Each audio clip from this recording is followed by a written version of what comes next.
Hello and welcome to another episode of the Full Force Weekly, brought to you by GeneralsJoes Reborn.com with me, Christopher McLeod AKA Diagnostic 80. For today's episode, I'm joined by the awesome Patrick Notpicard Stewart. In this regular video series, we round up all the week's news in the world of G.I. Joe. What is it, Pat? It's the Full Force Weekly, live. Yes, it is. Look at us being all smooth and professional. It's good start. Good start. I like this. Pat, how are you doing, my good man? Doing just fine. Another weekend. So good times. How about yourself? I good. I feel you're on that particular note. The weekend or the weeks go so fast now. Like, it's so rapid. I just want everything to slow down for a little bit so I can enjoy it. But it's all is well. All is well. We're back in the game for another live. We've already got comments coming through, so I'll check them out. Thanks for joining us if you're already in here. Matt's been on here for a while. You were watching from for about 15 minutes before we went up, Matt. So good work there. Ed, not running late. 10 a.m. is when we go on for the weekly live now, which has kind of become a standard. So 10 a.m. Eastern is when we go live now. Anyway, yeah, loads coming in. Guys, thanks for joining us. Hello to Ryan. Hello to Road Pig John. Hello to David T. Allen. Hello to Mom. Hi, Mom. Hello. I'm not your mom, but I'm saying hello too. That's me going, hello, Mom, and Pat's like, hi. That's just giving it away. We've got a heart each, I hope. Or they're probably, like I said before, both for you. Anyway, don't worry, Mom, you'll get your shout out at the end, so keep watching. Right then, Pat, I suppose we better get into what has been a very light week of G.I. Joe news, but usually that's worse for us, isn't it? Because we just talk for hours. It does. It means that we feel relaxed and just kind of drone on, and that this was going to go on for 3 hours, but it can't because I got to go to work. So Pat's going to be late for work is what he's saying. Right then, so let's get into the first news segment, I guess then, guys, and that is in 40th, well, what is it? Yeah, 40th anniversary design news, I suppose you'd call it.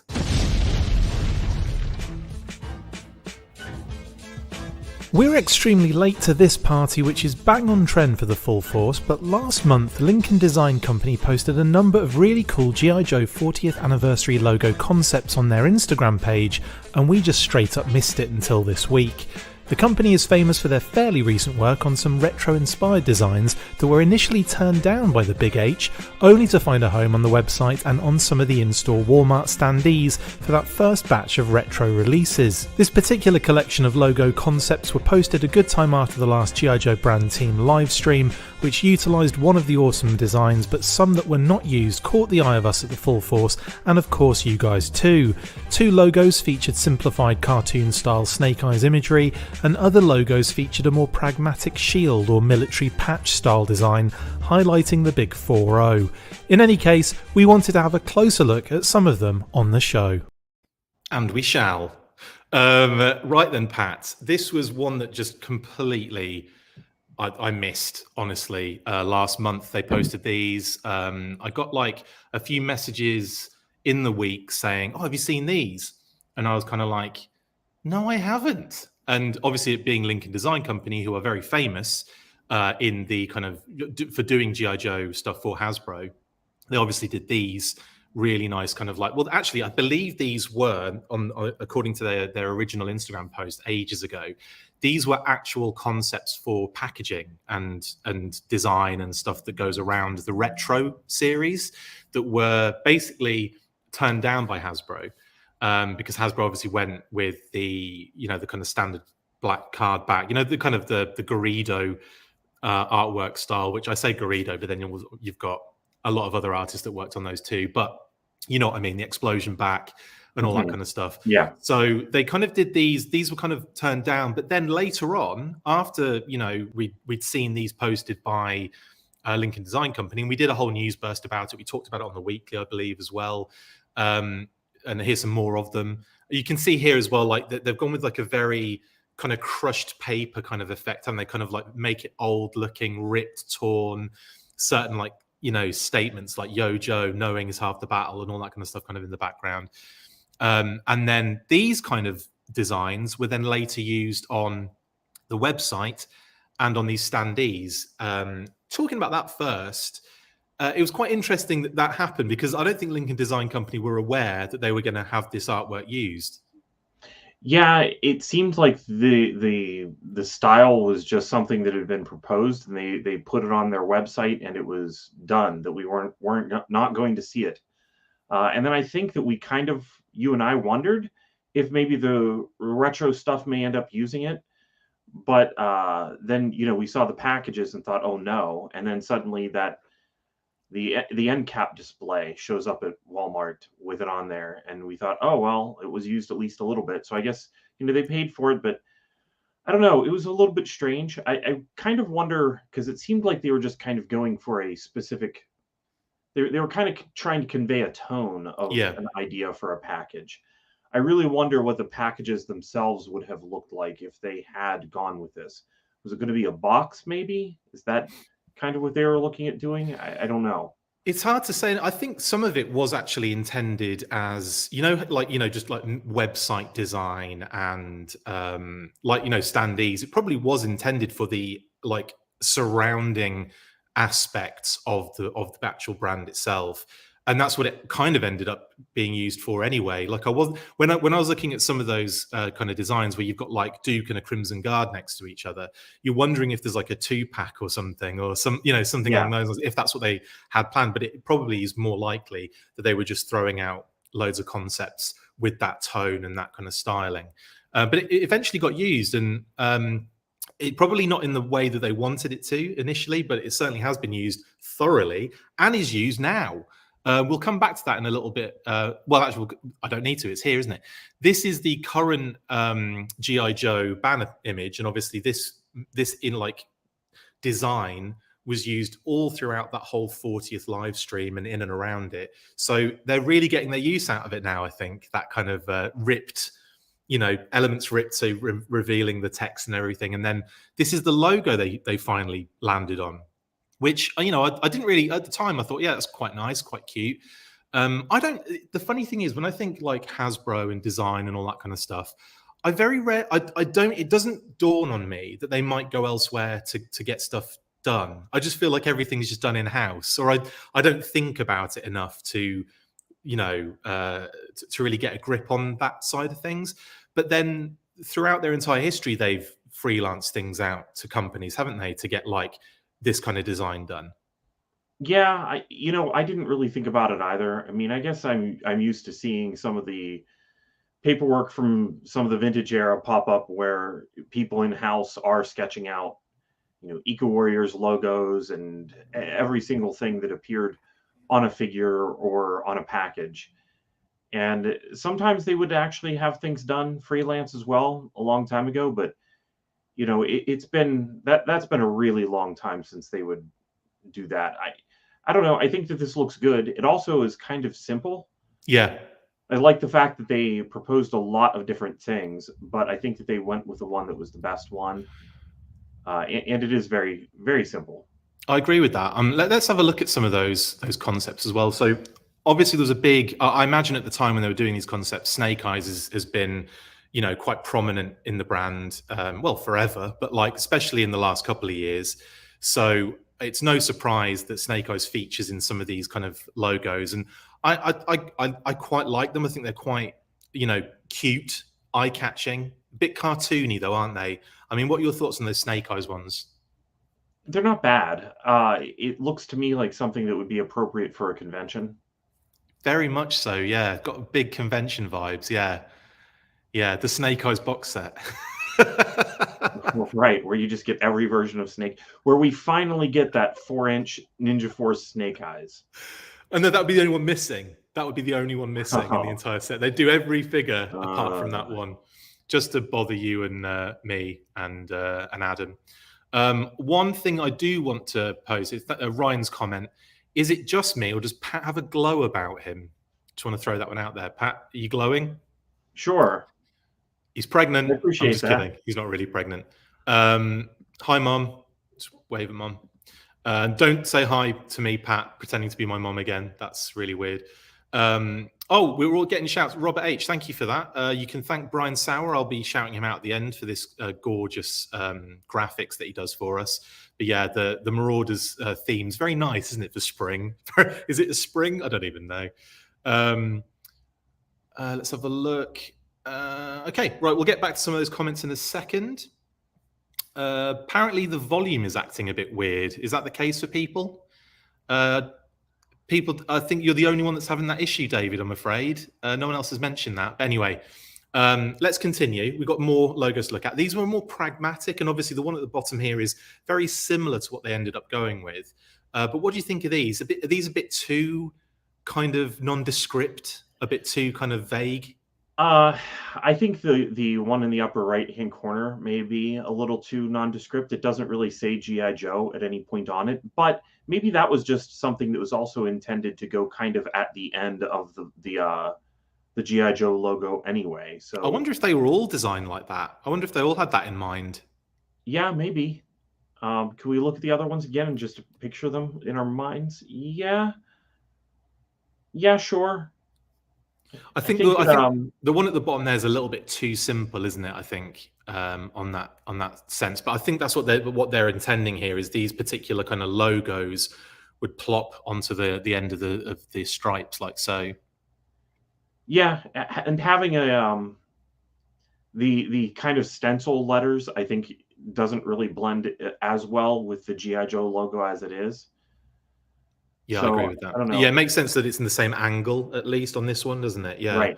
Yeah.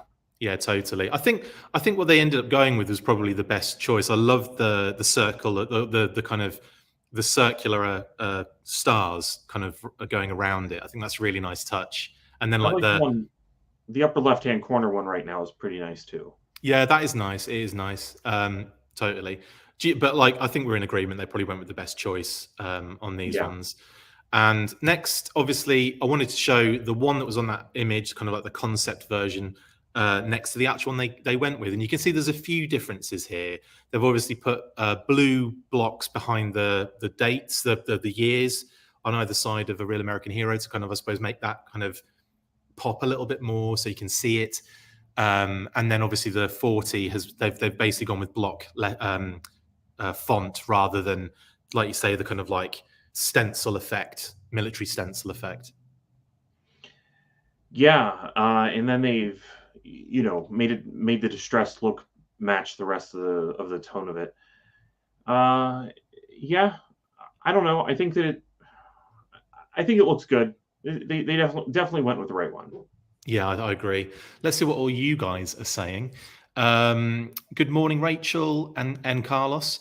Hi, Diana. Sorry, we've gone live right as you have to work. I apologize. You can listen, and then obviously you can watch the thing later if you want, if you're that way inclined. Hello, Outback Stew. Here we go. Baumer says the logo is okay. Would love to see a G.I. Joe base re-release. Absolutely, the HQ. Totally. Talk about that way too much on this show. Pat, do you want to see the HQ redone? Reissued? One of the things that I liked whenever they were doing it with the 4-inch line was whenever they were taking old designs and really giving them an update. Things like the Vamp that actually had plastic headlights put in and had a few other things that still felt kind of vintage, but also updated at the same time. The one I really think that they should have done an update to is the Mobat, since it was kind of the first thing out of the gate and what brought us the 1982 line. But the headquarters would also be a really great one to update. And I kind of think that if they were to do that now, it would just be nice to have like maybe other levels. The way that it splits apart, I think, has always lent well to an idea of having maybe something sandwiched in between there. There's just a lot that they could do with the headquarters that I would really love to see. I would love an animated style headquarters at some point as well. I'd love to see that, especially when you see like some of the shots of it now. Like obviously we've seen it in the Saturday Morning Adventures comics as well. Like a really good, like full-on view of it from above. I'd love to see something done like that where you can, have even more rooms and more things going on. Make it a really big, like much bigger than the original would be really cool. But you know, I imagine if that door the vehicles come out of would be nice. That'd be so dope. The kind of, and then they all come flying out. Yeah. You can almost make it stackable or have it next to itself. Do you know what I mean? Like, yeah. If you picture the existing base, if that could go on top of something with that door, or maybe if you don't have the vertical space, if you want it to be horizontal to have everything more accessible, have it be like next to it instead because of that modular nature of the way that the thing was built. I agree with you though. I think if you got like the original reissue, so if they reissued it, for example, if you just lifted that and plopped that on top of the new edition, that would be great because it would make it so much bigger. And then also, like you say, give it space to maybe have the door kind of opening and everything. Yeah, that would be amazing. Okay, what else have we got going on here? Matthew Payne, Toy Sample says the Since 1982 one looks great. Let me just see which one that was. I think you had that first screen up with it when he was talking about that. Oh, sorry, mate, I'll just take that down. I can't see since. That one. Yeah, the one. Yeah, I see. Sorry, I'm looking for Since 1982. There it is. Okay, cool. Yeah, you like that one, and obviously putting your name up there means I can't see it as well. So there you go. I'm glad you like that one. It's cool. I think they've probably gone against that because of the things that Pat mentioned, in that the font is not angled, so it looks a little bit disjointed. But yeah, that's eventually they've kind of gone that direction, haven't they? But cool. Okay. Right then, what else have we got? Sergeant Slaughterhouse, hello. I think we must be up to 40 plus Snake Eyes. Yeah, and the rest. Maybe double that, and then again. And you've probably got the amount of Snake Eyes. Do we have a number, Pat, of versions now, including all of the most recent ones? Oh, I don't remember. I mean, version numbering isn't something really that Hasbro was doing, but if we look at how many Snake Eyes figures there have been right now, including the 6-inch stuff, you're going to include the 6-inch stuff. You should also include the 12-inch. And how many versions are there? Well, there were there's the kind of like, there's loads. There's got to be many. We're up over 70 by this time. Yeah. And I think we're in the hundreds now with Snake Eyes, if you count every Snake Eyes figure. If you count the shampoo bottles, as in the ones that are actually articulated. And if you count Dental Giant. Yeah, all of that stuff. Count all of them. The Super 7. Super 7 has just ramped up another. Yeah, that's true. I probably draw the line at Funko Pop. Only because then again, there is an element of. Is there an element? No, there's no articulation at all, is there? Well, the head's kind of articulated on the body, right? Do the arms move? Twist the head. No, do the arms move? I don't take them out of the box. I don't know. I can't tell. I only have one. Well, let's not count them just to keep it under 100. No, I think it has gone over 100 now in terms of versions. Yeah, but I suppose an element of that is, what do you define a version? Renegade Biker is asking us a question. It's got nothing to do with it, but it's fine. We can do this. This is what we're here for. Hey, Chris Knoll, what do you think about if there's a classified Serpentor after the Dr. Mindbender release? Well, I personally think it's a very high likelihood, considering all of the hints and all of the artwork on the back of the Mindbender box. Do you agree with that, Pat, or nay? Undoubtedly, yeah. I think that Serpentor was something. As soon as we saw the line ramping up and doing well, in our brains, we make a list of characters that they need to hit, and Serpentor is really high on that list. And with all the hints on Mindbender's package, they could have gone a different way with the Mindbender art and not been so focused on his work on Serpentor, which was, the biggest part of his story, but they still could have done something different to take it in a different direction, but they're leaning heavily that way. So I would have to think that, yeah, their minds are on Serpentor and so are ours. Yeah, my mind's always on Serpentor, I think. Sergeant Slaughterhouse says red, white, and blue logo with the center star is the best. That one, or I think this one on the top left, I think you're talking about. Is that right? That one would look really good as some kind of embossed decal on a package to celebrate the 40th anniversary, I think. That is a big shout, actually. Really good idea. Yeah, you could see it, couldn't you? You could see it on the bottom corner or the top corner of the packaging. Yeah, definitely. Diana's saying, weird to me, they didn't hold a contest through Pulse. Yeah, that was an opportunity, I guess, wasn't it, to kind of maybe choose it? But I suppose sometimes, you know, you have an idea and you're like, this is what we want. And you don't want to kind of put that to a test, should we say. But that These are kind of making me sad for JoeCon, though, because I kind of feel like some of these maybe could have been used for the convention's 40th logo. And they're kind of just the shape of them, the general size is reminding me of those JoeCon logos. I miss JoeCon. Yeah, I can tell, Pat. You're almost crying as you're talking about it. I'm with you though, man. There was some ruddy good times had at JoeCon, and yeah, it is a shame it's not there anymore. Outback Stew says they all look good. Okay, cool. And you're right. I mean, they all look fantastic. They all look really cool. I know there was a bit of pushback on some of the Snake Eyes designs on the comments when we first posted these images, but I quite like them as well. I think they're kind of cool. And again, like they do have that vibe of like a small logo celebrating the anniversary on a package more than the main logo, should we say. Lord Tao says a good base alternative is the Tim Me Toys Star Base. Are you aware of that one, Pat? Yeah, that one came up because it had been made a long time ago, and then they reissued it. It's not cheap to get the reissue, but it's a really cool toy. Tim Me Toys was known for kind of like the little plastic army men. And yeah, I wouldn't mind having that, but I did not spring for the new one, as nice as it looks. I'm gonna have to check that out. I'll probably know it when I see it, but I can't, off the top of my head, I can't picture it right now. The Sarge says modular HQ would be ideal. It certainly bloody would. Jamie Vaughan. Hi, Jamie. He says, I feel let down by the 40th reveals. 40 years is a long time, and I feel like Hasbro did the least possible. Sad when other companies like Super 7 doing more for G.I. Joe's legacy than Hasbro. I don't know about that because they have done a lot.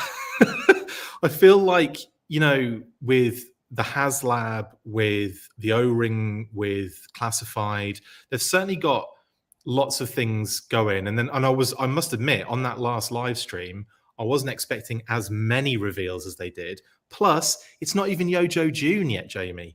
So, and we're still in the 40th celebration of it. So I believe it's one of those things where you look back at the year as opposed to that one live stream, if you get what I'm saying. Would you agree with that, Pat, or not? Yeah, there's still time left in the year. It's only April. And yeah, Yo-Joe June hopefully will show us some more stuff. Yeah, I don't know. It's 40. I hope that it doesn't feel right that 50 feels right around the corner. But for the way that time has been passing, it'll be the 50th anniversary. Don't say that. And this is just the 40th anniversary of 3 3/4 inch G.I. Joe. It's not even the 40th anniversary of G.I. Joe, you know? No. Yeah, it's been going a very long time. You made me feel sad when you said almost 50. And I'm like, yeah. It just feels like that's around the corner now. Don't. You know? Oh, don't. Let's move. Let's change. Thanks for the comment anyway, Jamie. I appreciate it, buddy. Robert H. Well, if they did the headquarters, they would also have to do a MOBAT because they are compatible with the vehicle bays. Well, they're going to have to do the MOBAT and the VAMP and they've done the VAMP. They're going to have to do all those vehicles that are compatible because there's a ton, aren't there? There's that whole like section in there, isn't there, with all the different like points where you can like put certain vehicles and sets and mini rigs and all sorts. Yeah, they could really expand upon that vehicle bay. Like I was saying, I would love to have seen a new MOBAT. I think the MOBAT is kind of iconic for the cover of issue #1. So placing your figures around it is fun, but it seems like when you look at that thing, since it was the first thing out of the gate, that some of the thinking was different at the time. Later on in the vehicles, you can tell that they put foot pegs in as many spots as possible in order to encourage kids who had a vehicle to see the foot peg and go, well, I got to buy a figure to put on that spot. I've got to snap that off. I've got to put a figure on there and pull that off somehow. Right. But the MOBAT doesn't have any foot pegs at all. It doesn't have any spots for a figure other than Steeler sitting in the center, who, you know, always is sticking out of the driver's seat. I think that they could have done a little bit more with it. I do feel like the Mauler was, as far as vintage GI Joe goes, the Mobat 2.0 at least is, you know, as far as projects go, it was another motorized tank, and this time, you know, figures could sit down inside, and overall, it's a better toy. And I think that if they had done something similar to the Mauler, but the Mobat design, it just would be really nice. It would need to be bigger. Some of the tools on the side also are not really in scale. Yeah. Figures. So I think that they could even scale it up and make the Mobat a little bit bigger, and then make the headquarters a little bit bigger to fit it. That'd be fun. Yeah, we just want all this stuff, but we want it bigger. And that's definitely what I agree with that. Outback Stew says, Chris, do you think with the 40th anniversary this year, we will finally get the Outback beard trimmer? I'm going to say yes, Outback Stew, just because I know it makes you happy to hear that. Bryn Anderson, hi Bryn, do these logos indicate that there will be a big product push coming?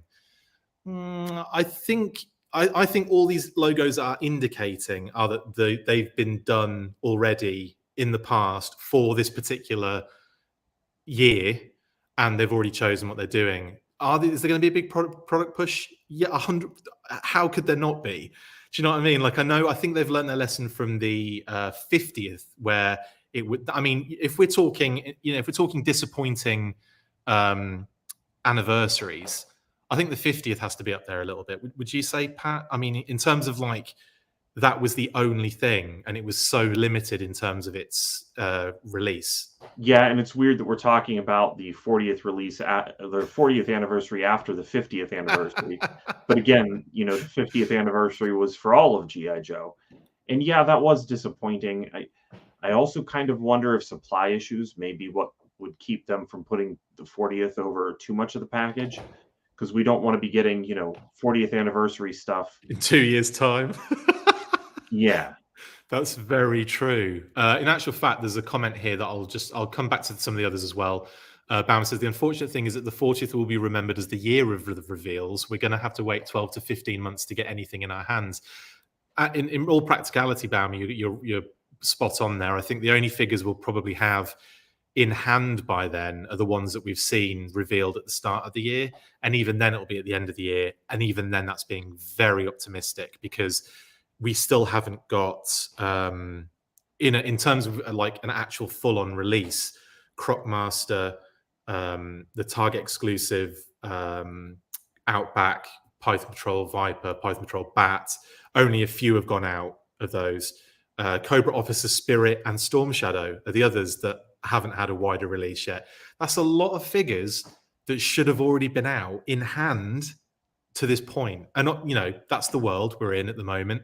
But it does feel like that, doesn't it, Pat? It does feel like the 40th is going to be remembered as just a ton of cool stuff that we've seen, but not been able to touch yet. Yeah, I'm glad that we're not, though, in a world where there's not any G.I. Joe anything happening. Absolutely fantastic point. This is a good shout from Rachel and Carlos Salinas. I hope the classified line does some Joe Colton / Adventure Team nods in 2024 for the actual 60th anniversary. Now that's where, Pat, can you believe we're going to be celebrating a 60th G.I. Joe very soon? Isn't that crazy? Yeah, that does feel really crazy, but I completely agree with this idea. It's same. Anytime there's a new design style of G.I. Joe, like a new format, it feels wrong if there's not a Joe Colton figure to go with it. It's, you know, so like one of the great tragedies of the 2000s is the Sigma 6 Joe Colton that didn't make it out. I still want that figure. You know, as a celebration, give me a Joe Colton box set that just includes, you know, all the figures again, and then also a 6-inch scaled one. I would love that. That would be brilliant. I'd be well into that. But imagine the Sigma 6 one. Yeah. Get all of them in there. This is this nice one from Matt O'Brien. Modular Joe HQ in classified, lol. And could you imagine a classified Terrordrome, Pat? How big would that have to be? Oh, that would have to be huge. Yeah. I mean, we're talking about a house, aren't we? Morning, Daniel.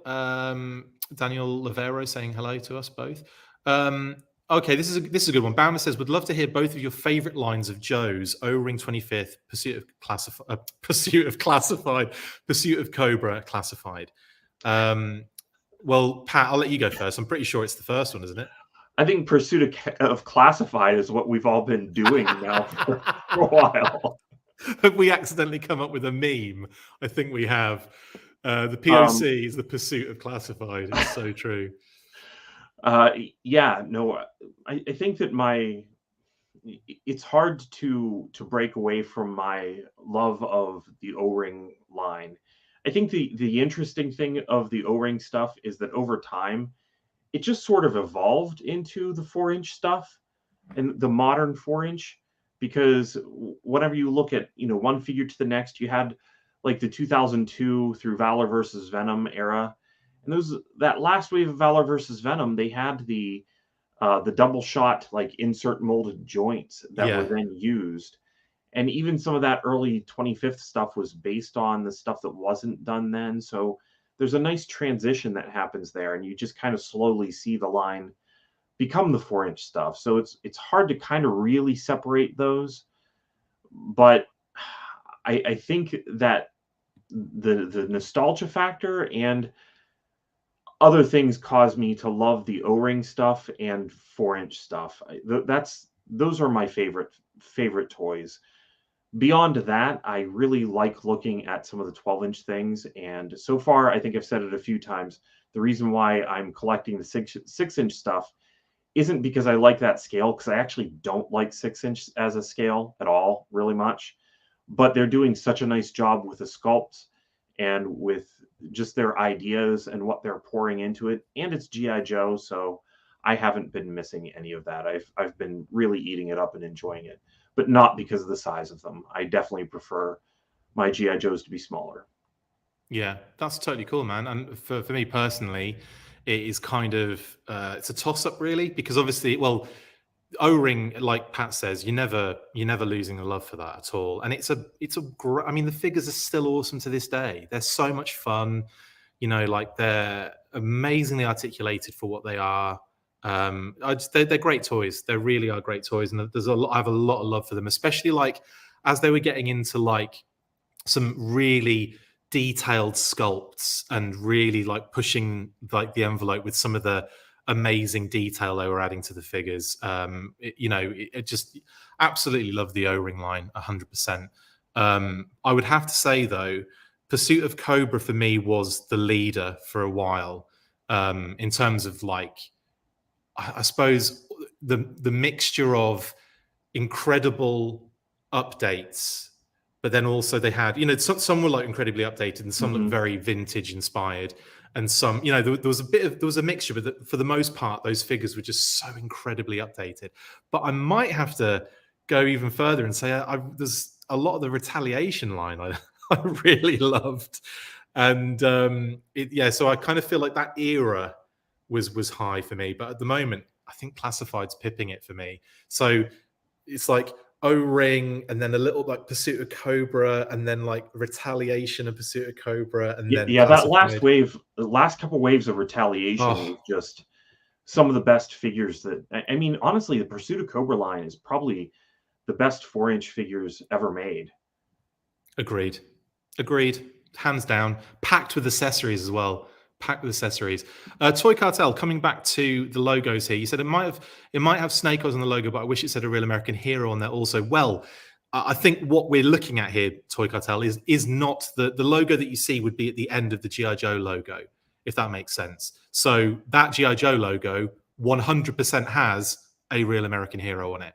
So a Real American Hero was on it because that's what their 40th is celebrating. These small logos would have been attached to the end of the G.I. Joe logo, and that's effectively what we've surmised on this one. So yeah, a Real American Hero would have been all over it because it's there. Okay, and it has to be because that's the anniversary it's describing. So that's effectively what we're looking at here.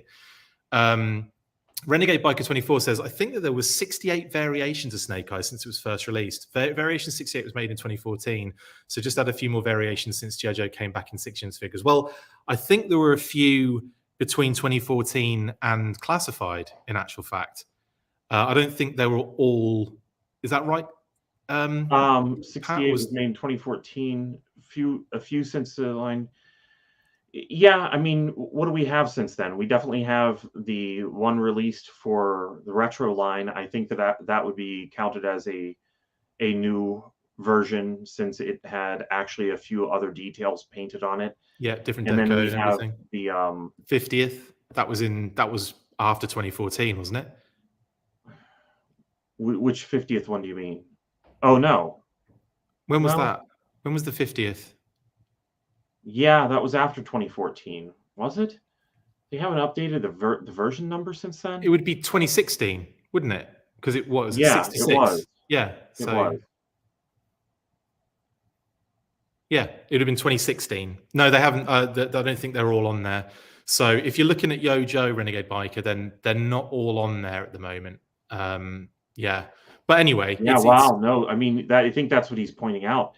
I guess I looked on there and just kind of assumed that the numbers had been updated. But yeah, 2014, there's a lot. That's crazy.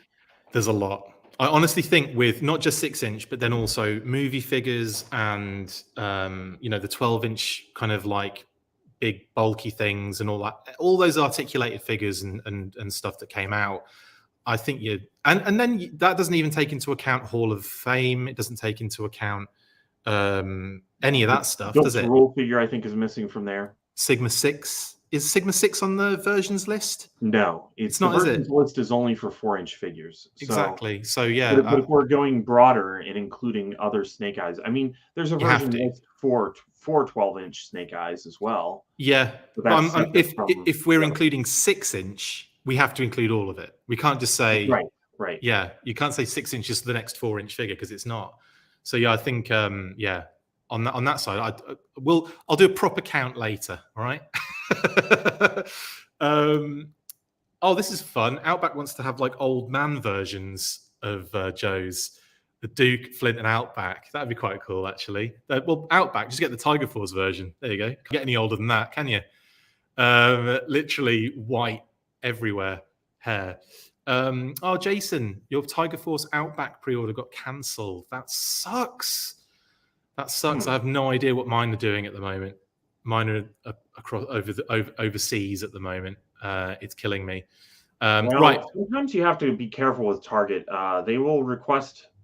I mean, I don't know that they had done that with G.I. Joe, but sometimes they'll request that you approve a delay.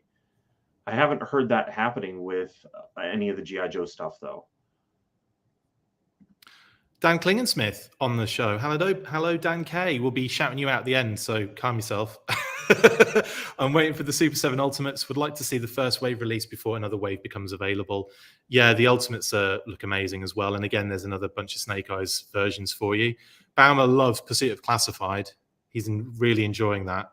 That's I'm going to get that on the T-shirt for Pat and I to wear. Hello, Action Figure Expert. How you doing?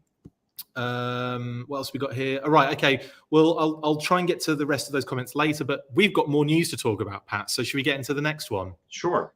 Don't worry. I'll try and get to all of your comments and questions and stuff, guys. But you know how it is. We like to talk on this show. Anyway, on to the next story, which is actually, technically, more 40th anniversary stuff.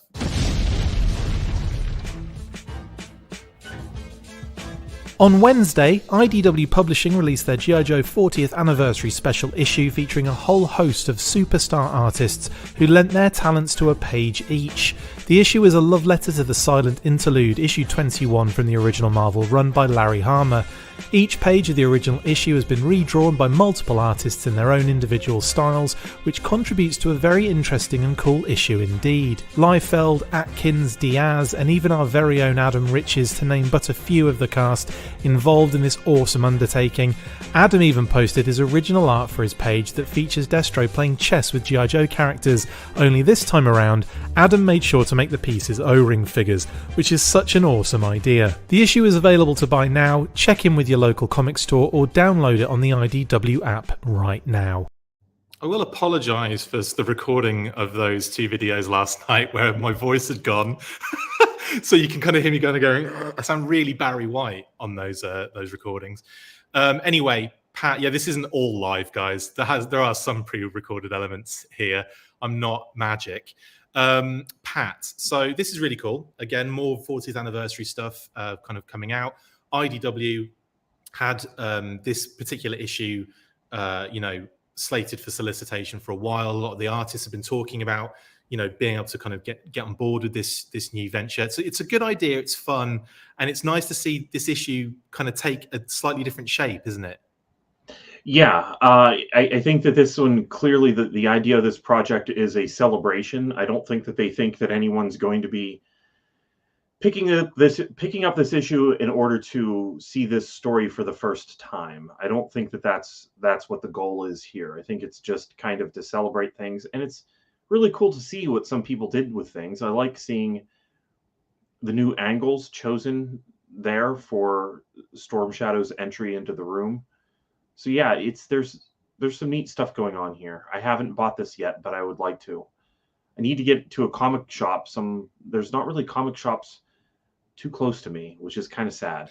Yeah, that sucks. Our one that we're calling our local is Tim Finn's Hub Comics in Somerville. So we're going to be going and visiting him very soon, and hopefully I can start my pull list with him. But he's still like an hour away, like the best part of an hour's drive. So yeah, we're going to have to make that like a weekend thing every now and again, I think. But really love, yeah, I agree with you, Pat. It's nice to see these new kind of takes on certain like angles and certain like you can see like Atkins' work, and you can see Liefeld's kind of style, and Nitho Diaz. There's a lot of really cool stuff in here, and obviously our man Adam Riches, our very own Adam Riches, who actually showed off his entire page that he'd worked on, which is absolutely gorgeous, and posted on. He's posted this, so it's okay to show, obviously. And I just wanted to kind of get into this because I know you would be really digging it, due to the fact that he's replaced the chess pieces from this scene with O-ring figures, which I think is absolutely adorable. And I remember him telling us his idea for this, and I was just like, I cannot wait to see it. And now we can, and it's just brilliant, isn't it? Yeah, and I actually am curious. I did not ask him, but do you think that the stands that they're on are kind of the Action Force, like the Palitoy Action Force stands? I didn't ask him either, but it's a possibility. They kind of look like it. That's definitely what they look like to me. Even the shine that he has put on them, and they're clearly transparent-ish, aren't they? Or they kind of are. Yeah. Opaque, I would say. Yeah. It's very likely, and I suppose with in terms of stands to get what's the word, like reference of within the G.I. Joe world, you've got your kind of classic rectangle, black rectangle, which probably wouldn't work for obvious reasons on the chessboard. Yeah. So it goes to show that maybe we'll have to ask him. In fact, I'm going to message him now and see what he says. He's probably not going to answer in time, but we might as well find out, I guess. Yeah, I'm curious if that's what he was thinking. Maybe not. Because what do you think of the details and the figures, though? Because there's some loads of really cool stuff on there, isn't there? Yeah, you could tell. I think that it looks like he posed the figures out in order to take this. It looks like Rock and Roll. Is Rock and Roll maybe a straight arm figure? You can't really tell. It's hard to say because he's got the T-shirt, hasn't he? Like the kind of cuff. Yeah, he's got I imagine that because they all, to me, they all look like they could be. They're all, swivel arms by the looks of things. Do you think he took that into consideration when gauging the date that the issue came out? That's probably true. Yeah, he probably put them in there in order to indicate the date. I like what he did with Storm Shadow's mask, how it actually matches the sculpt of the figure. You know, he kind of paid attention to the fact that there's like, it looks like the layers of cloth are, mask over this way and then a thing there tied in the back. Yeah. There's so many cute, cool details on it. I even like, like the way that Scarlett's leg is kind of shown going into the kind of crotch piece. Like there's so much detail that you'd see on the figure, the internal, the inner thigh screw. I like to imagine that there's a foot peg next to her foot on the other side of it because the O-ring figure doesn't have any sort of footholds. He's probably just, yeah. I've put the question out to him, by the way, about the 40 Palatoy stands. So if he gets back to us, then great. And that would be some awesome, actually in universe timing going on there. Before we continue a little bit more on that, let's just try and catch a few more of these comments. Sorry about this, guys. Matthew Payne's toy sample says, just got my Pursuit of Cobra Jungle Bat. It's an awesome figure with a ton of accessories. That is an awesome figure with a ton of accessories. Yeah, it's absolute beauty. Sergeant Slaughterhouse, nothing beats O-Ring, but man, did the 25th line kick the nostalgia into the stratosphere. A lot doesn't hold up today, but damn, it was an exciting time to collect. It really was. And that was a time where it was so much of it as well, wasn't there?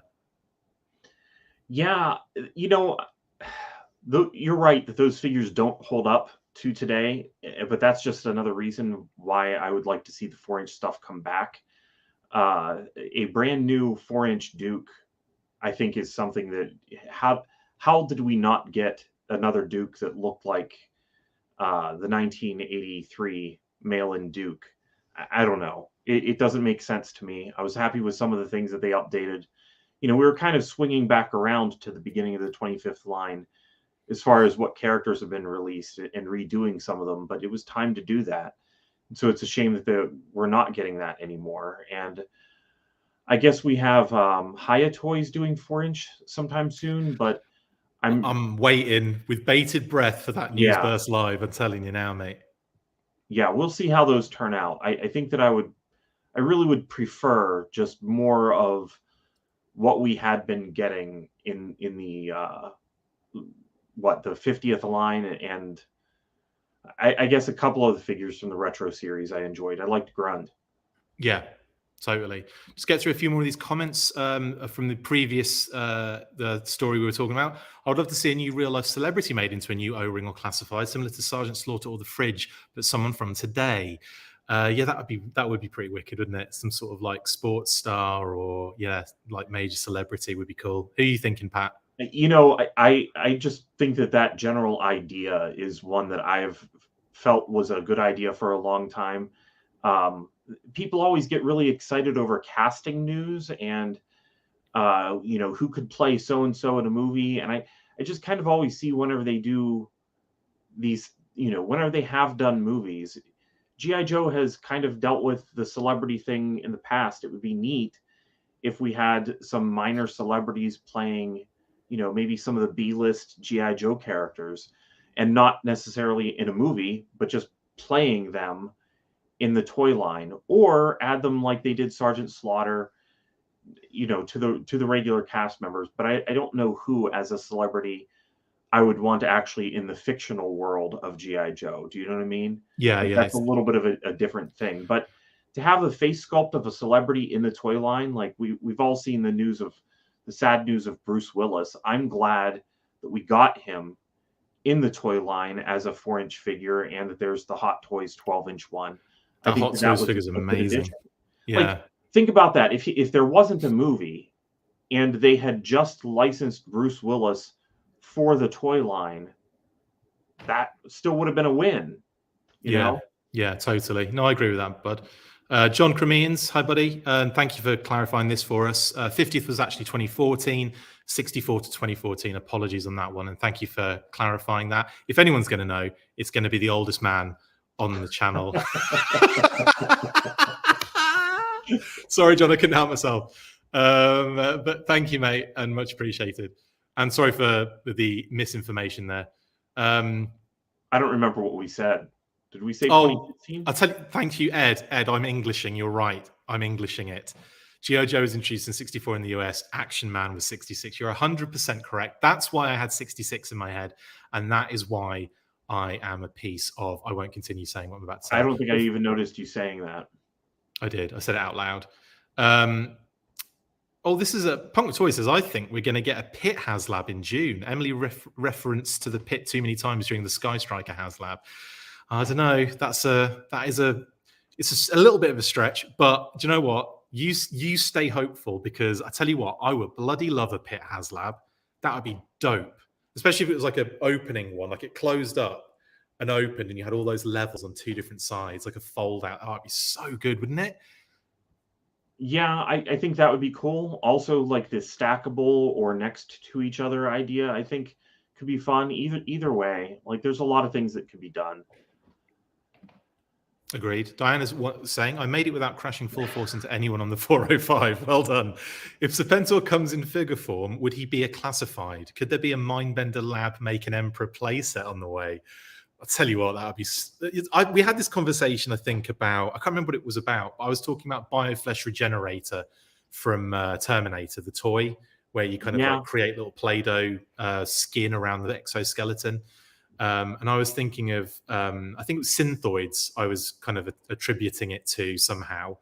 But I'd love some sort of... Could you imagine like a fun, full of features, a play set, like a laboratory play set. And I think it would work, definitely would work for 4-inch. So if they were to do like Mindbender, Serpentor, and like the lab, how much fun would that be, Pat? With like loads of like things you could do and like different lights in the tubes, and you could fill them with like liquid or something. You know, how cool would that be? Yeah, I definitely like the idea of having multiple chambers for many figures, even if they just made it so that you could buy a few of them and make it as big as you want. You know what I mean? Like just have the chamber in there, because there's the Venomization chamber that was released for Valor versus Venom, but that's not, it doesn't really look like it's meant for cloning of Serpentor, if that makes sense. I like the painting that we see in the on Mindbender's package for those kinds of chambers. Yeah, I just like Mindbender's package. Anyway, Adam has got back to me. I can tell you live Adam's thought process on this, and also I'm just going to put Adam's comment up here. Scarlet version 1.5 doesn't have a hole in her foot, so she has been modified in this particular universe. Is what that's why I was picturing the peg next to it, kind of behind. I see. No, she's been glued on there, mate. Trust me. Thank you, Adam, as well.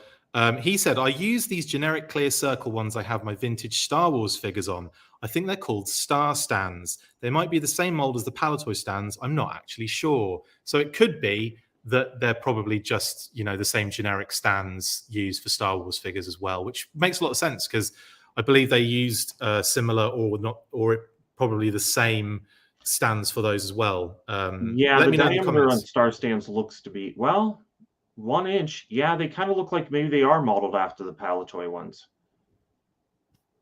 Ryan, great shout. I'm surprised Adam didn't have a Cobra La Trooper in this. That is so funny and so true. And now I'm going to look at the next panel to see if it's like in there or not. What I will say though is I love the fact that he's added, is it like Dr. Venom here as an O-ring figure? That's great. Quinn, obviously we've had Quinn as an O-ring figure eventually.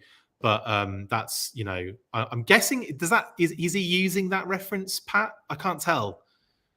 I'm gonna have to look at the... No, it looks like Adam has come up with a better build on his own. Yeah, for Quinn, and then one obviously for Dr. Venom. Brilliant. Thank you, Adam, for clearing that up, and thank you, Pat, for clearing that up. I love the Dr. Venom design, though. That's really dope. Really dope. I wonder if he went to the extreme of customizing some of these figures, because he does do that from time to time when he's doing this kind of artwork. I kind of wonder, and he's not here, so here's another question. I wonder if that Dr. Venom may actually be based on the one that the club was going to do, because the club did Dr. Venom and the Adventure Team set, but those were originally proposed as O-ring figures, and they did show us those at the convention, what they would have looked like as O-ring figures. And then, of course, they changed them, but Adam may have actually based that on that. I'm not sure. Question posed. I think this is great. I think it's a lovely touch by Adam for doing, making them O-ring figures. I think that's a really great kind of testament to the 40th as well.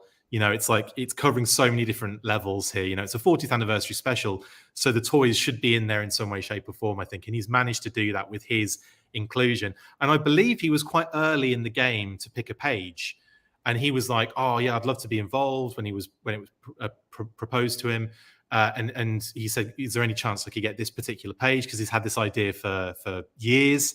And lo and behold, in fact, I remember vaguely talking to him about this way before this was the thing on the table. We always used to joke about this particular panel, and I'm pretty sure he talked about doing O-ring. How funny would it be if they were O-ring figures?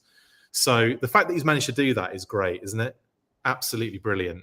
Yeah, I'm going to have to pick this up to see it in color. Yeah, that's another good point, isn't it?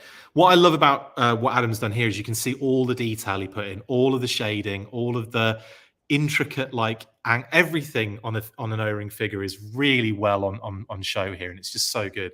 They're almost like photorealistic. Yeah, I think you can see the country of origin on the Cobra officer, can't you? Yes, absolutely. If you really zoom in on his butt, which I'm sure you did when I first sent them to you. Anyway, amazing stuff. Yeah, I think that's well. Let's see what people are saying, I guess, before we move on.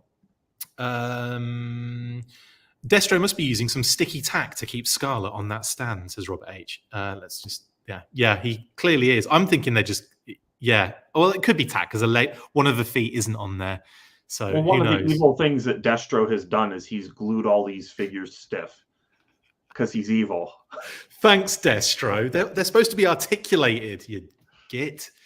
Outback Stew wants Stone Cold Steve Austin, I think, in the Celebrity Joe scenario. A. Matthew Payne's Toy Samples. Higher Toys thing has been radio silence. I hope Yo Joe June gives us a little peek at least.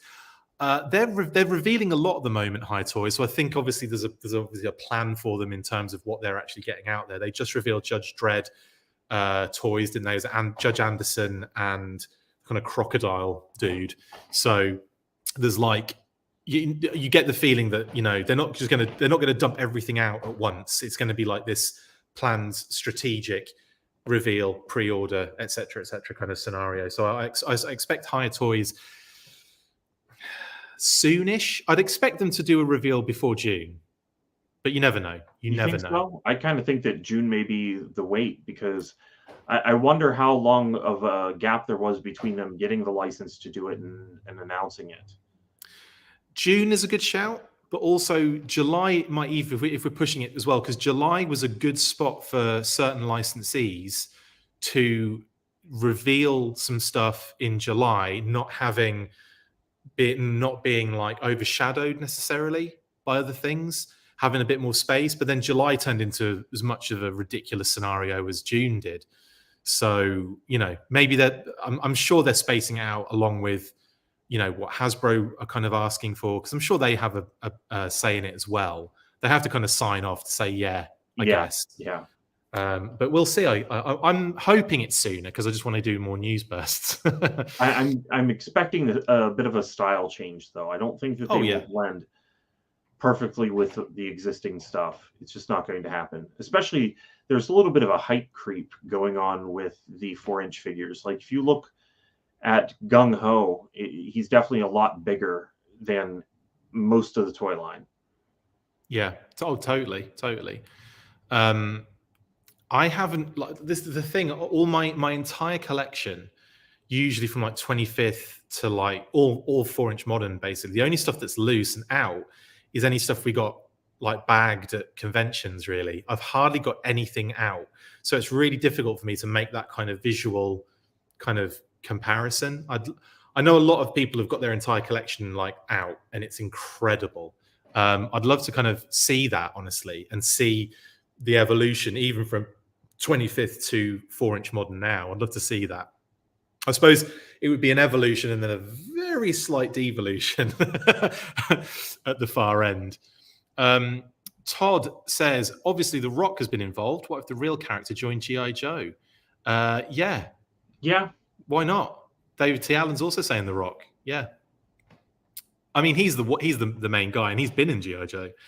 So that's quite interesting. I suppose that's the different aspect of it. If you're going to be a celebrity wanting to be in G.I. Joe, you're just going to be a film star, aren't you?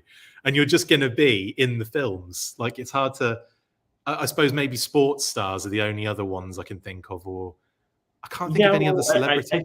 I think that the idea, there was 1 year at the Joe Declassified booth, Chris Murray had actually a folder from the vintage era of G.I. Joe, where it was the market study that they did, and it talked about the research and other actors and other people who they had considered, which was really cool. But overall, really what they were trying to go for was, who is a celebrity that kids are talking about right now, or that we may be able to get out in a short period of time that will maintain that wave of popularity with kids. Right. So what you're saying now is that a G.I. Joe member would be a YouTuber. Sure, why not? Amazing. Well, if they are going to do that, then I hope it's you and I. Right, a 2-pack, Ultimate Enemies. I don't know how well I would do. Do I get to be the G.I. Joe, or am I Cobra? You choose. You can be whoever you want to be, and I'll be the opposite. Okay, then I'm an Iron Grenadier then. Nice. You're like an Iron Grenadier officer. We have got a response from Adam. He's on it today, isn't he? My goodness. So, Scarface is in there too, by the way, which is genius. Cobra Officer. I wonder if he put. I was wondering if he put the scars on the face of the Cobra Officer. It's on the previous panel to the. Oh, there, bottom right. Sorry, on the left-hand side, bottom right. Well, no, that can't be Scarface, because Scarface is a Cobra Officer. That's a Cobra Trooper. That's just a standard Cobra. Isn't Scarface an officer? So, I don't know. I can't remember. Anyway, I'll read what he says. Maybe he's in the issue and we haven't seen that part of the page. Possibly. I haven't looked to see what else is on the page that I haven't looked at in a long time. He says Venom, Quinn, and Scarface are all kind of influenced by a combination of the comic and the figures they eventually got in the post-O-Ring era. Venom has Liu Kang's head, like his club figure, and Hot Wire's lab coat secondary, but I made up his arms, torso, and legs. This is really good insight, isn't it? I love this. Quinn has Roblox's machine gun, his comic pack figure's head, Chuckles' torso, upper legs from Sagat, made up waist, and lower legs to match the comic. Okay. This is some fun stuff. And then he says Scarface is just a regular Cobra Trooper with scars added. Okay, I thought Scarface in the comic was an officer, but maybe I'm wrong. Maybe he was an officer by name, but visually was a trooper. I can't really see him without looking at the comic. These details probably would have been a lot more clear if they followed any. Oh, I won't read that. Yeah. So yeah, we've got Scarface, Quinn, and Venom. There you go. And again, like you've got the builds there for all of them as well, which is fantastic. What else have we got going on here? Obviously, The Rock has already been involved. Rock, a lot of people saying The Rock. Matthew Matson says, I made a Creo G.I. Joe chess set. I began a 4-inch bronze chess set, but never finished it. Too big. I can imagine it would have been massive. But yeah, I want you to finish that now, Matt. Can you do that? I just want more Creo stuff. Outback wanted me to change the picture because those eyes were freaking him out. So I'm going to put that picture back on there, Outback. There you go. You can make your own lab. Okay, I will. Thank you.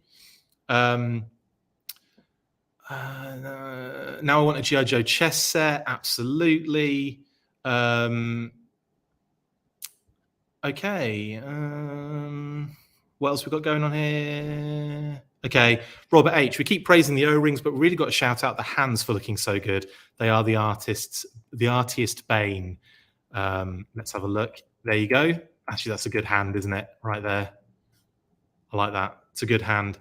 I hope High gives us some deep characters like Super 7. I'm not sure how deep they're going to go. I imagine it's going to be very much, Pat, what is it going to be called at the beginning? The core character hump. Exactly. I think it's going to be like that. You never know. But then again, I think the designs will be different enough. Do you know what I mean?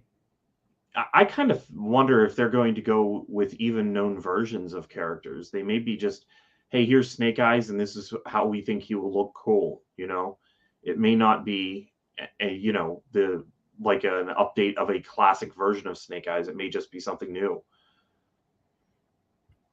Rachel and Carlos say, I want a celebrity Cobra character, Tom Brady, codename Deflator, as the nemesis to Captain Gridiron. Oh, that's genius. Absolute genius. Ed, Badaluka says, the reason Slaughter worked in the fridge didn't, in my opinion, is that he was already a military-themed character. I don't think you can just slam a celebrity into the line and have it work. I mean, yeah, another thing I didn't really think of there as well is movie characters, as in not just like the actor that plays them, but in the case of Rocky, who never quite made it, being Sylvester Stallone, obviously, but Rocky is Rocky have a backstory though that he had been in the military. No, I'm not saying that this lines up with what Ed's saying. I'm just saying that I forgot that whole list as an option. Right. I was just throwing that in there in conjunction with what Ed was saying, because yeah, he's making a good point. That is, I think, part of the reason why Slaughter just generally does work. Also, Slaughter, he mingles with us so much. And where's Fridge? I would like Fridge to show up at a convention at some point, but he doesn't seem to want to. Well, you know, also, how aware is he of the G.I. Joe fandom as well, and how much we absolutely maybe he's not. love him. Maybe we need to. I'll sign a thing that says "Fridge, show up, please." Or we just go and show up to his house. The entire Joe fandom. He'll love that. He would love that. Action figure expert said, "I thought Venom had Blanca's head from Street Fighter Pass. Maybe I'm wrong." What did Adam say again? He said Venom has Liu Kang's head, but there was a hot wire element in there. It was the Hot Wire's lab coat, so maybe that's what's throwing you, action figure expert, because Hot Wire uses on, Hot Wire. Yeah, and because he's using the Hot Wire lab coat, he used Liu Kang's head because it was more generic, I think. Blanca's head is insane, isn't it? And for Hot Wire as well, hilarious too. They made it work for that figure. I kind of enjoyed that one myself. Here's a bit of clarification. Mine snapped like within a year, but it's fine. Here's a bit of clarification for you, Pat. Scarface was released in the 25th anniversary as a Cobra officer, but I don't believe he was an officer in the comics. Okay, cool. Okay, so I basically revised my thoughts in my brain on that. And revisionist history there. Yeah. And we're only going by what Ed says. Ed could be lying to us through his Probably teeth. right. I did a Google search, and I don't see anything other than a close-up of his face. So it's kind of hard to tell. Like that. Anyway, yeah, exactly. What else we got? Yes, sorry, Lord Tower, just mentioning that. Yeah, Rocky Balboa was going to be in the line at one point. Yes. They went pretty far on that as well, didn't they, Pat, in terms of development? They did, but then they weren't aware that he'd also signed a deal with Coleco for Rambo. And the Forces of Freedom. I would much rather have a G.I. Joe Rocky than the entire Coleco Rambo line. It was not really for me. I think there's one behind me here somewhere, but I can't. Don't badmouth the Coleco Rambo line. I love that line. Coleco Rambo. I love Gripper as well. Oh, mate, what did he drop? A rocket launcher that's already broken, so it's fine. That's a shame. Action figure that was expert saying, yeah, Hot Wire, that was what was confusing me. Thank you. You're welcome. And David T. Allen says, Army drill sergeant from movies in the 80s would have been cool. Emery, was it? R. Lee Ermey. Yeah. R. Lee Ermey. Okay. The drill sergeant. Yeah. The guy who was like really loud and in your face. And yeah, I'm not going to do any spoiler alerts, but yeah, I'm thinking he was in Full Metal Jacket, wasn't he? Yeah. I think that's actually where he started in movies. I'm pretty sure. Yeah, an amazing actor. I thought that he was actually a drill sergeant, and then they put him in Full Metal Jacket, and then that launched him as being in tons and tons of things, commercials and everything else that he's done. I thought that was the story on that. Maybe I'm wrong. Yeah. Oh, and Dan Klingensmith, who has switched now to YouTube. He was on Facebook a minute ago. Now he's on YouTube. You're watching us on everything, Dan. Appreciate it. For Rocky, you made it as far as a paint master, so pretty far in the process. I was told by someone at one point some samples were made, but I have yet to see them. That would be great, wouldn't it? Someone's sitting on some samples, possibly. Rambo would have been a good one, actually. I think Rambo would have been really cool. Outback Stew. I would have liked to see Rambo and G.I. Joe. Anyway, we've got to the end of the comments, more or less. I believe it. Hello, Snake Eyes Declassified. Hello. How you doing? Let's move on then, buddy. And I suppose we'll get into shout-outs next. But obviously, we'll still be talking to you. We'll still be answering questions as well. There's still plenty of time to go, probably. I just realized we're over an hour. That's crazy. Okay, let's get a move on. But before we get into the next segment, which is shout outs, we'll have a quick word from our sponsor. Hey there, guys. Just wanted to let you know about an app that I've been helping to develop for a few years now called HOARDAR. But what is HOARDAR, I hear you scream? Well, a number of years ago, I discussed a project with a good friend of mine and now co-owner/developer about an app that could help collectors of all shapes and sizes. I'm talking about the shapes and sizes of the collections, really, but also people. The app would be a place where you could share your new items, build collections and sub-collections, or just browse the feed to see cool things.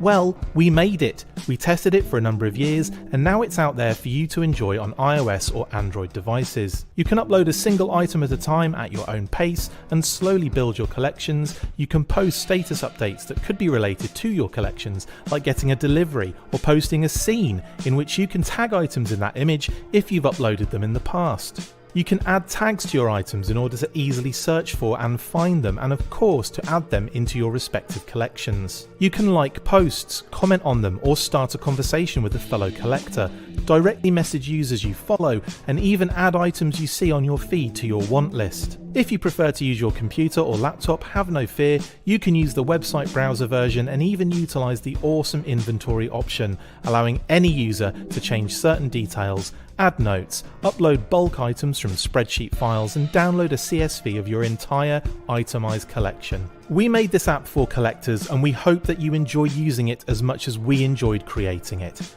Now get to hoarding.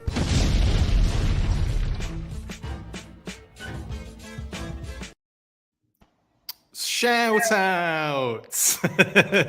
Shout outs, yes. Shout outs. Right, so Pat, go on, you go first. Who are you shouting out? Well, first I'm going to actually say to Bryn Anderson saying about the A-Team set in the Celebrity Joe line. I agree with that. I got ahead of the game a little bit there. Let's talk about that. Yeah, how about an A-Team set in the Celebrity Joe line? Come on, Mr. T as a G.I. Joe. Yes, please. Absolutely, okay. Bryn. Absolutely. But then to my normal shout outs. Philip, of course. Always shouting out Philip. And what version of Snake Eyes would that be? Would that even count? I would say it wouldn't count because it's released as a kit rather than being released as a figure. Right? Sure. I don't know. I want to add as many articulated action figures as possible just to see how many times this character has been done. Do you know what I mean? I'd like to see. It's almost like you're creating a challenge of let's figure out like if you had every Snake Eyes figure, including the loyal subjects, including the Microforce, including the Jada toys, include them all, collect them all.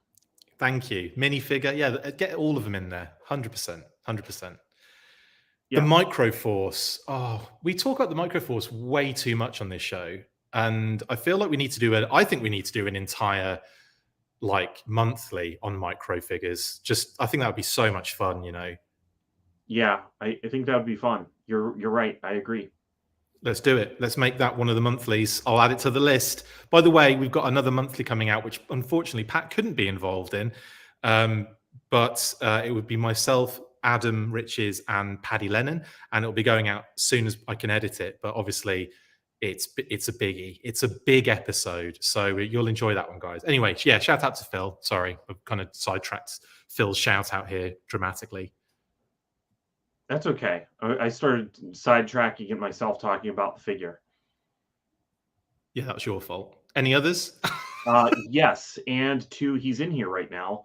Dan Klingensmith Jr. just launched his Kickstarter for his next volume number 8, I believe, in the Creating G.I. Joe Real American Hero book series. So that is on Kickstarter now, and here is a sample page for Sludge Viper. Love that. Very, very cool. It's great to see the artwork. It's great to see the kind of process, like the concepts, the inputs, any of the little kind of information and anecdotes that the designers and the artists and everyone involved in it can contribute. Yeah, I do really enjoy these books for all of that stuff. Yeah, they should come with like a box of Kleenex for my tears for the things that did not come out. I'm glad you said tears there. Right. Well, yeah.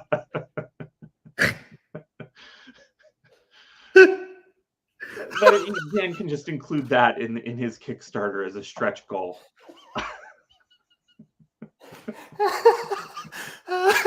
I tell you what, nothing beats live. I'm telling you now. Amazing.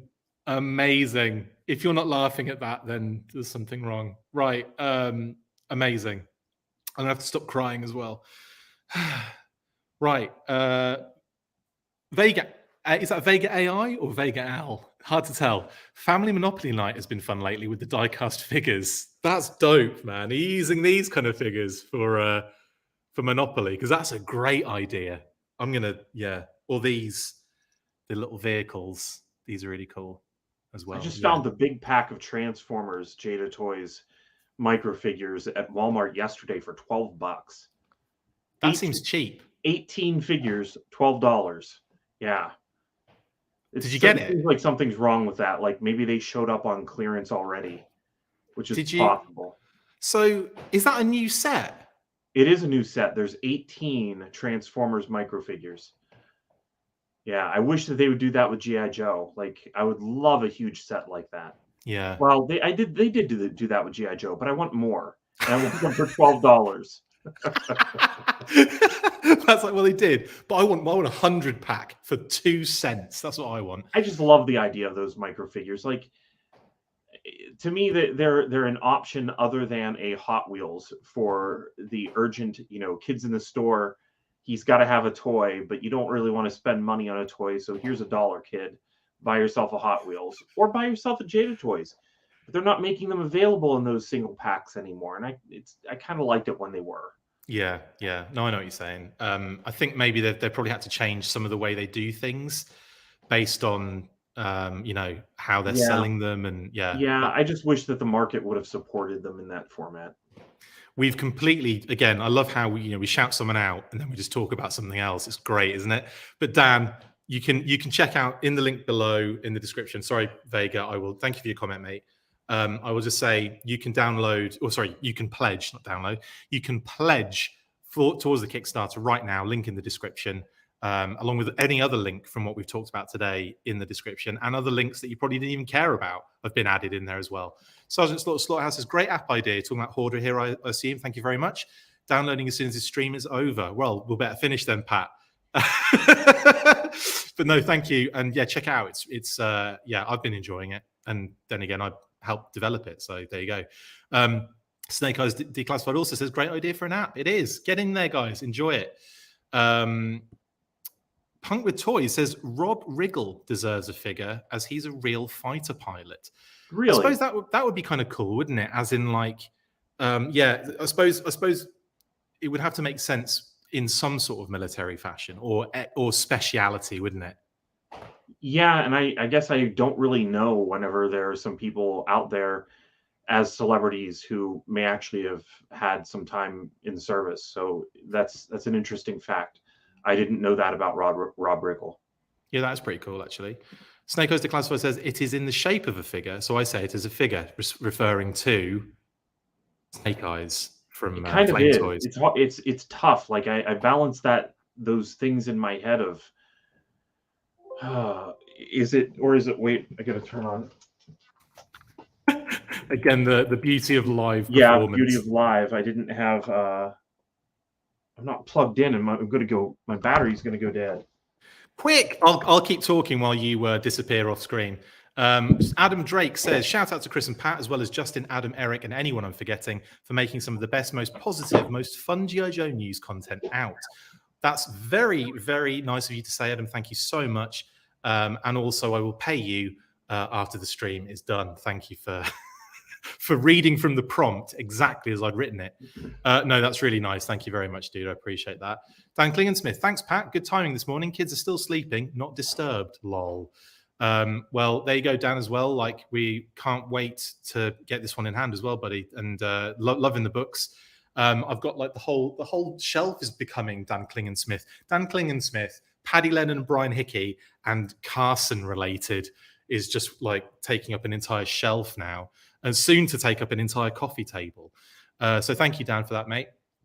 Action figure expert. Here's a question for Mr. Patrick. Any idea why the October Guard in a later episode were called Red October, then later changed back to October Guard in the Real American Hero cartoon? Are you aware of that? I don't know. I'm actually not even aware of that. My knowledge on the cartoon is very sparse. Like as a kid, I think I've mentioned this a few times. My focus has always been on the toys. And then the supplemental thing that I had for that was a comic book, because where I lived was way far out in Pennsylvania, in Western PA growing up. And actually the spot where I lived, there still is not cable TV run there. You can't get cable TV yet in 2022. So I didn't have cable. And of course, I would use the rabbit ears as much as possible to watch G.I. Joe if I could have done that. Unfortunately, the Sunbow run, you just couldn't get it at all. Whenever the Deke episodes started airing, though, I could get those. So I would hold the rabbit ears up sometimes for the entire episode because, weather would affect getting the episode. So sometimes I would just stand there and hold the thing. Watching the episode for half an hour. That's far too much effort and energy for the Deke cartoon. So, well, but sometimes people forget that the Deke episodes sometimes also reran some of the Sunbow episodes. So that is how I saw some of those, but obviously much later than they originally ran. And I don't think that it was. I think some of these episodes, the first time that I saw them actually was whenever they hit DVD. Because I did rent some things as well, but if FHE didn't put it out and Deke didn't rerun it, some of those Sunbow episodes are ones I had to wait in order to see because I just didn't have an option. That's crazy. I still can't get that picture out of my head of you standing for half an hour holding it wouldn't be all the time. Usually I would like prop it up somewhere and it would be fine, like on a shelf or whatever for the morning. It's just weird how it would change. Where exactly you needed to put the rabbit ears in order to get it in. It's like rabbit ears on a wire, and you just move it. Unbelievable. That's hardcore. Dan is going to make sure he includes tissues in your package. Lord Tao says Hasbro is going to have to do a dedicated Viper wave in classified. They are all so good. There's a lot of Vipers, aren't there? And this is one of them on screen at the moment. Chris, would I like a pack too? Of course. If you know me at all, Dan, then you'll know I cry a lot. Sorry. Snake Eyes Class. Any word on the Kate and Chris doing the cooking show? For those that aren't aware, when I ever do a Newsburst Live, Kate is usually in the evening, and Kate's usually creating some amazing dish in the kitchen for Din Dins. And we've kind of thought it'd be really fun to do some sort of G.I. Joe related or like nerd related kind of dishes that we could then make videos out of and stuff. So that we no word yet because we just don't have the time to do it. But we'll it's on the cards though. Some kind of equivalent to the Star Wars cookbook. Is that what you're talking about? Yeah, or the Turtles one that we have, which has got like all the different pizzas. Oh, there is a Turtles one? It's amazing. It is amazing. Okay. We have the cowabunga boats quite a lot out of those, and they're zucchinis with like basically pizza topping on it. They're incredible. Like you'll have to check them out. They're great. Dan Klingensmith, you don't see them. You don't see these. They're everywhere.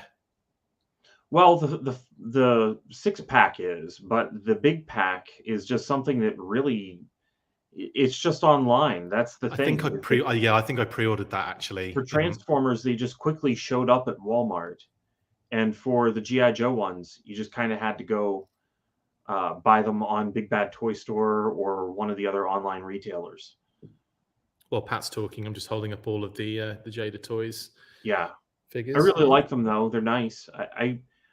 They're fun. I like them. Yeah, I just enjoy them in general. I mean, they're not the most detailed things in existence. They're not the most. They're not the absolute. They're not like a replacement for 4-inch figures or 6-inch figures. Obviously, they're just fun things to have. Imagine if these are the replacement. Imagine if that's all. There have been years when that's kind of all we got. You know, we Yeah, got some that's like true. shades and some sneakers, and then nothing else, or a jacket. And you know, I still haven't found the stinger either. That's something to look for. Oh yeah, big time, big time. I haven't seen it anywhere. Or the his tank, because there should be a his tank with Destro somewhere too. Yeah. Anywho, thank you, Dan. Much appreciated. And also, he says thanks for shout out. And thank you to anyone who has pledged so far. Get your pledges in, guys. Like I said, link in the description.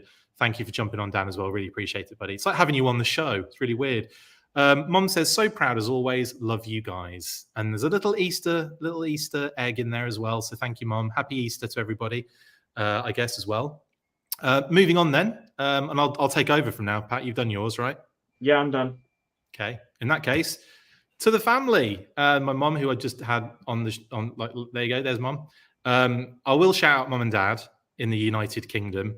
They've just on the other side of COVID. They caught it, unfortunately, a couple of days ago, and Dad was all right. He didn't seem to be that affected at all. We spoke to him this morning, and Mom's had the worst of it. She had a couple of days of really rough flu-like symptoms, but much better now. So thank you. Thank you to COVID for not doing more damage to my parents, I suppose, is the shout out there. But shout out to Mum and Dad, and stay safe, and also get well soon. You're not completely out of the woods in terms of illness, but they feel much better now. So anyway, love you guys. Thank you. And there's a couple of hearts again, Pat, for you. Thank you. Right. And also to Brian Sauer, like I said, I wanted to shout him out for the wonderful, graphics. He made us a couple more wonderful overlays for the StreamYard shows as well, which is great. Thank you, Brian. These are lovely. And obviously Slaughter's Marauders for spring.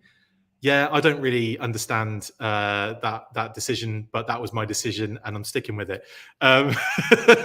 So yeah, Slaughter's Marauders, and it's a really cool graphic. So thank you, Brian. Also related to Brian, he did this beautiful piece for Skeletron, the Bloodwolf pilot, kind of in a Sunbow style pop art kind of, or cell shaded art kind of style, and he looks absolutely fantastic. I think this is just gorgeous work from Brian. He's an amazing artist, and yeah, this is what you get.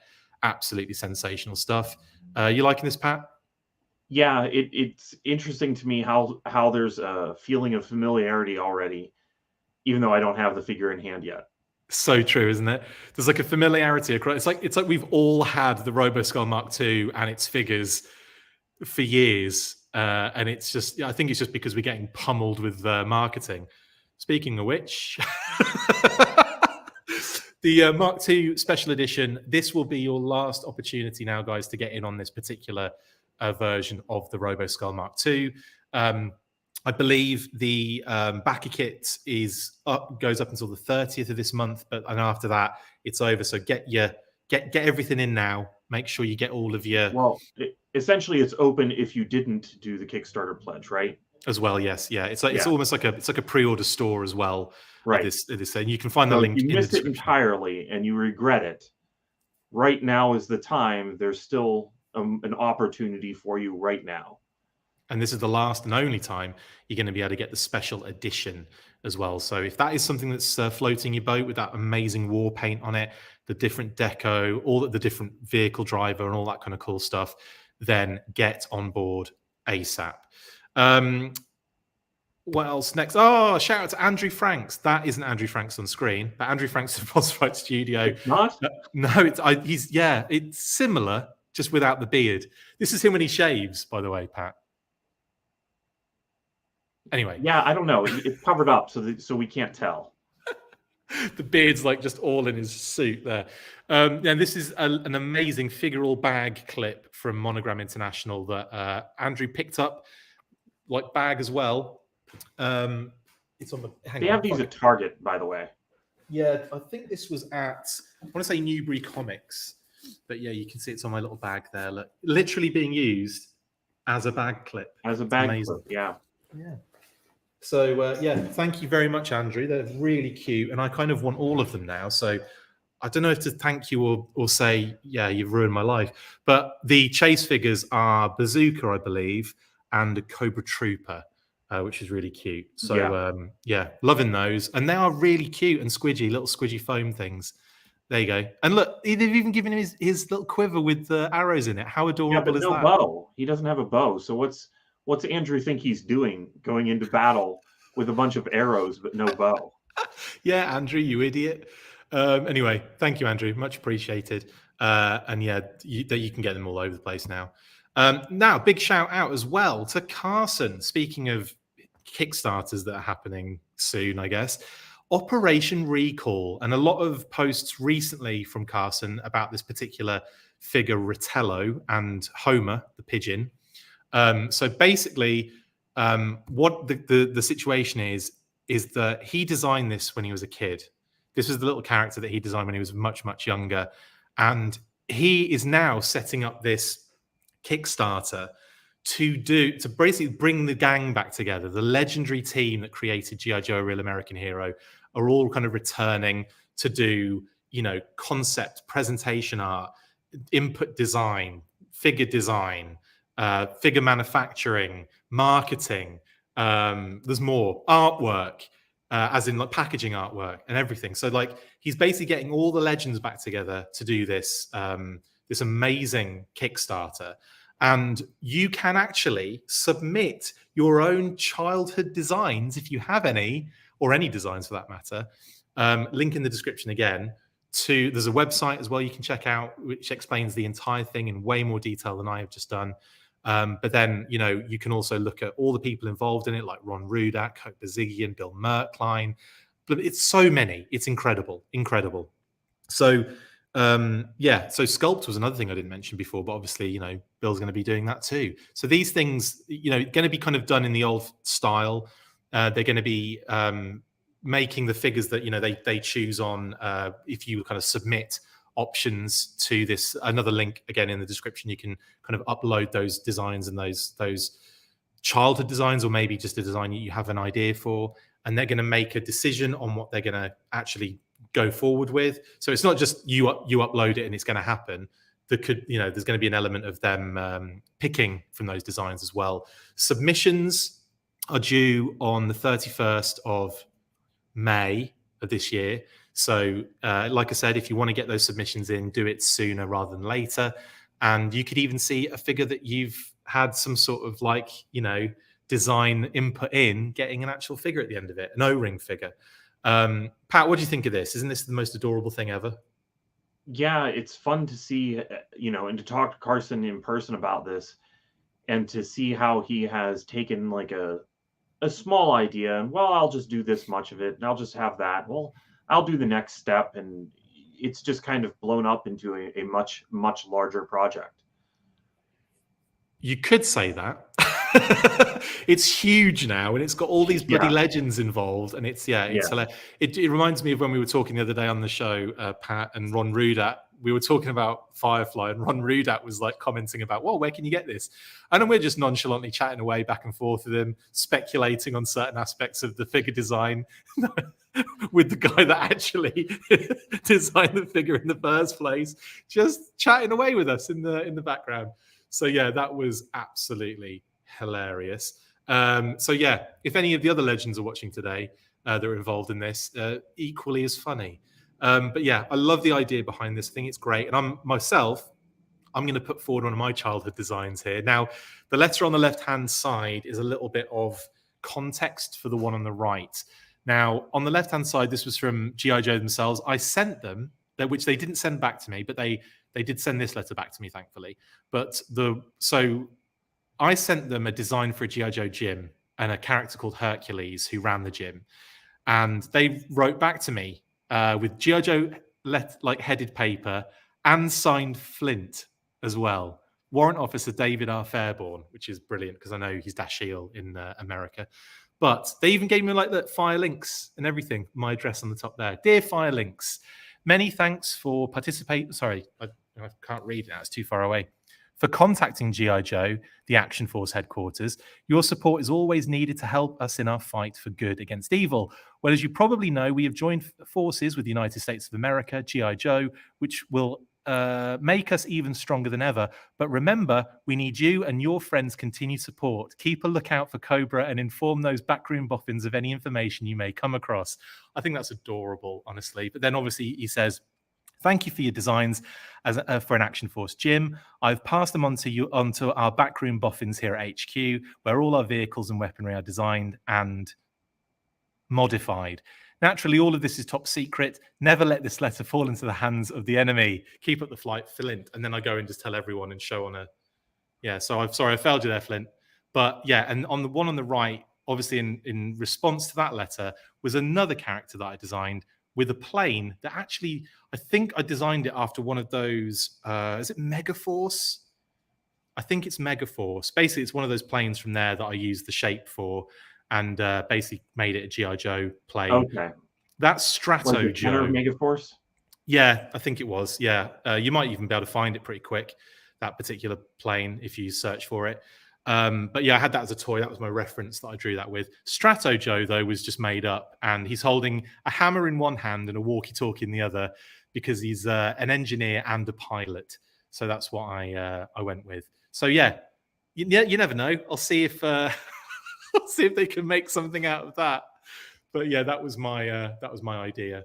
Are you going to be jumping on this, Pat? Are you going to be throwing any designs? No, I'm not going to be putting anything in because as a kid, I can't really remember designing too many G.I. Joes. I did some Transformers stuff when I was little, but not really any G.I. Joes. And I think that in the United States, if you sent anything off to Hasbro, you would get, instead of a letter, pretending that it was Flint or anything like that, you would get a sorry, we can't accept outside solicitations kind of letter.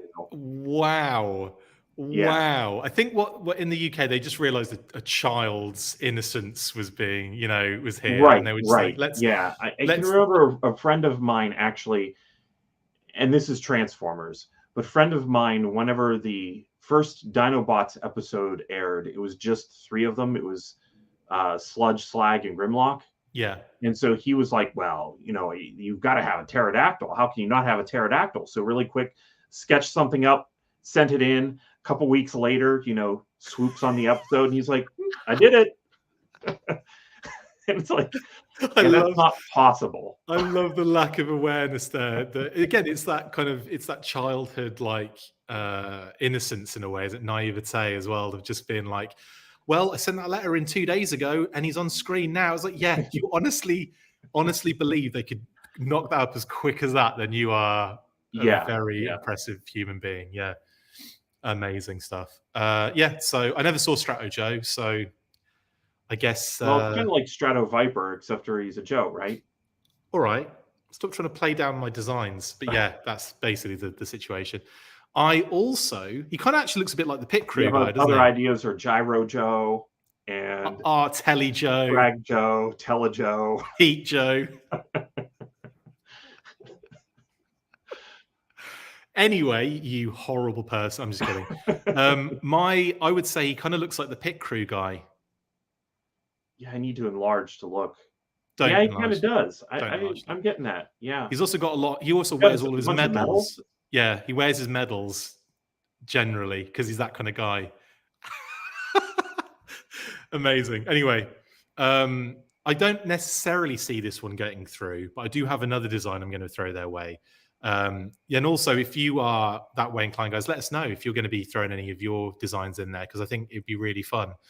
Anyway, Jason also just said, shout out to my daughter Piper. She loved my back classified figure. Awesome, man. That's really cool. Shout out to Piper and Jason. Right then, next up, and the final shout out, I believe, is, yes, Paddy and Brian at it again. The Total Action Force Volume 2. And we had another amazing print to reveal. This was of the Hydra foil, and it homages the cover of Action Force issue 47 by Brian Hitch, Menace in Venice. And yeah, just again, another beautiful piece of work from Brian there on the photography side. Hydra foil supplied by Paddy Lennon as well, so good teamwork on that. So that's 3 prints of the 6 so far revealed, or 7. Is that one as well? I can't remember. 3 of the prints have been revealed so far, is what I should have said. We'll have more exclusives week by week as the as it continues. I haven't checked how they're getting on, but I believe it's pretty close. About 75% or 76%, I think, almost there. So let's go, guys. Link in the description. Get it funded. Let's get this done. I want this book so bad. You have no idea. What do you think of that print anyway, Pat? You liking that? Yeah, I'm always amazed with his work. The amount of time that it must take to put these dios, even the quick ones, where he probably knew that he'd have those buildings in the background kind of blurry, so he probably knew how much he needed to do on those. But then the water looks really nice. Yeah, he does such a nice job with these, and everything in camera. Yeah, in camera, no Photoshop. Unbelievable, unbelievable. Okay then. Outback Stew, finally, last one. Does anyone think John Cena would make a great T800? Yeah, I guess he probably would. Yeah, I'd say yeah, he would. Except you wouldn't be able to see him ever. Anyway, right, that brings us to a close then, Pat. We're at the end. Thanks everyone for joining in and watching the Full Force Weekly, bud. You better go. Actually, you're probably late, aren't you? Yeah, I'm probably going to be late here if I don't leave in a couple of minutes. 2 news segments. How do we do it? And they weren't even that in depth. Unbelievable. Guys, thank you for joining in. Really appreciate all the comments, all of the likes and all that kind of stuff. So yeah, if you haven't been able to watch live with us, you can check this out after the fact. We'll be finishing up now. But before we go, there is one more thing we have to do, Pat. And everyone has to kind of do along with us. And that is after 3, 1, 2, 3. Full Force! Thanks to all our patrons, listeners, and viewers. See you on the next one.